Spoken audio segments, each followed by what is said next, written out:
Oui, c'est quand même merveilleux. Je suis avec Francis. Alors lui, c'est le domaine de la Cour Saint-Vincent. Vous êtes où, Francis? Écoutez, on n'est pas très loin du Pic Saint-Loup et pas très loin de la mer. Nous sommes situés entre les deux, 20 km de la mer, 5 km du Pic Saint-Loup. Et nous sommes à l'appellation Coteaux du Languedoc, Grès de Montpellier. Alors c'est vraiment à côté d'ici, où je pense que vos cépages sont bien placés. Vous êtes sur un bon terroir. Alors écoutez, si vous voulez que je vous explique, je vais être très bref. Si un vigneron veut faire du très bon vin, il faut qu'il ait un terroir. Évidemment. Parce que s'il n'y a pas le terroir, le vigneron il va être peut-être excellent, mais il ne fera jamais le vin que... C'est-à-dire que vous êtes vigneron depuis de père en fils peut-être? Oui, moi je suis vigneron depuis l'âge de 16 ans. Et vous avez succédé à votre propre père? Oui. Qui lui-même a succédé au sien? C'est vrai? Ah oui, Mais depuis combien de temps? Ça remonte à Louis XIV. Oh là là, bravo! Alors, Bravo! À l'époque, il n'y avait pas que de la vigne, il y avait aussi des ovins. D'accord. Il y avait des moutons, il y avait des oliviers, il y avait des petites luzernes, on vivait simplement. Et puis, quand est arrivé le phylloxéra, il y en a beaucoup qui ont trouvé d'autres situations, et notamment mon arrière-grand-père qui, lui, est devenu maquignon. Il achetait, il revendait des chevaux. Les chevaux, oui. Mais alors moi je vois sur votre table ici au salon, je vois alors plusieurs races, non pas de cheval, mais des races de vin, puisque vous avez du rouge, vous avez du blanc, vous avez du rosé. C'est une région viticole importante. C'est une religion. Religion. Le vin c'est une religion, allez, oui. on peut le dire. Ah oui, bien sûr, aussi. Et c'est une région. On a une particularité ici sur le terroir d'Assas-Saint-Vincent, une particularité de galets roulés sur des argiles et du calcaire.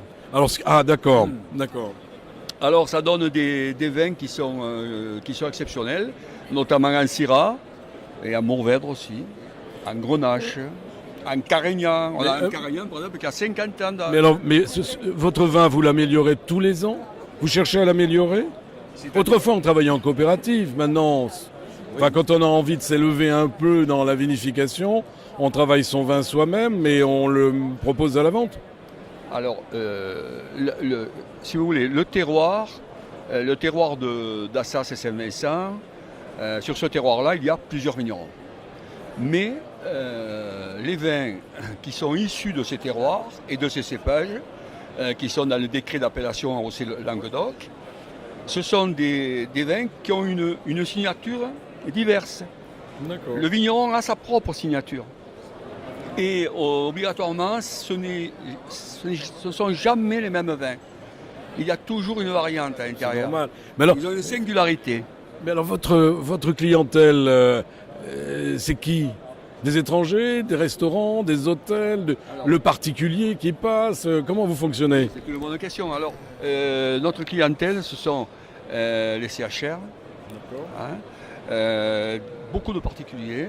Alors ça, c'est le bouche à oreille, du coup? Ça, c'est le bouche à oreille. Et puis ensuite, nous avons un gros importateur en Suisse, qui est un fidèle ami depuis 20 ans, qui nous achète toujours notre vin. Il n'y a aucun problème. Donc, vous avez essayé Internet, les réseaux sociaux? Alors, les réseaux sociaux, ça, c'est mon gendre qui s'en occupe. D'accord. C'est lui qui est à côté, là, peut-être? Ah non. Il n'est pas arrivé. D'accord. C'est Stéphane. Non, il essaye de vendre ça sur Internet. C'est lui qui prend la suite. Écoutez, c'est formidable. Voilà, avec ma fille. Écoutez, je suis ravi parce qu'on a partagé un bout de repas ensemble tout à l'heure, au restaurant du Salon. Et puis vous nous avez conviés fort gentiment à venir déguster vos vins. Ils sont bons. Et je peux vous dire que votre rosé est fabuleux. Et croyez-moi, de ce côté-là, mon ventre, lui, ne peut pas faire d'appel. C'était formidable. Merci à vous en tous les cas. Merci à vous. Merci. Et à très bientôt. Merci. Au revoir.